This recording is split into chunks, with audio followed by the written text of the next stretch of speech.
నిన్ననే శివాలి అన్నటువంటి ఒక చమురు నౌక భారతదేశానికి సురక్షితంగా వచ్చింది.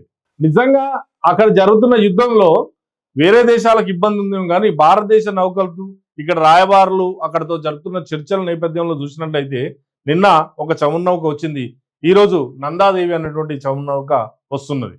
అదేవిధంగా 81,000 టన్నుల క్రూడాయిల్తో వస్తున్నటువంటి ఇంకొక నౌక కూడా సిద్ధంగా ఉంది.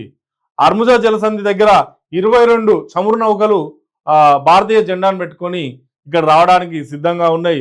వాటిని పర్యవేక్షకులు కూడా సమీక్షిస్తున్నారు. నిజంగా భారతదేశానికి రావాల్సిన చమురు కొద్ది శాతం తగ్గిందేమో కానీ చమురు కష్టాలు వచ్చేంత చమురు ఇబ్బందులు రాలేదు. కాబట్టి ఈ వదంతులు నమ్మకండి.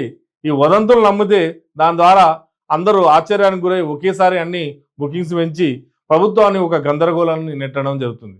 కానీ ప్రభుత్వం ఏం చెప్తుంది? మీకు కావాల్సినటువంటి చమురు నిల్వలు మా దగ్గర ఉన్నాయి, ఎవరు ఆందోళన చెందాల్సినటువంటి అవసరం లేదు, వదంతులను నమ్మకండి అని చెప్పి కేంద్ర ప్రభుత్వం చెప్తుంది. నిజంగా పెట్రోల్ బంకులు కానివ్వండి, ఎక్కడ చూడండి, అక్కడ నిజంగా అక్కడ నో స్టాక్ బోర్డులు ఏమైనా ఉన్నాయంటే లేవు.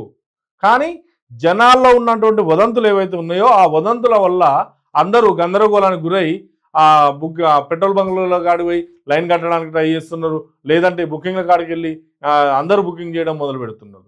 నిజంగా భారతదేశానికి చమురు కష్టాలు ఇప్పట్లో లేవు.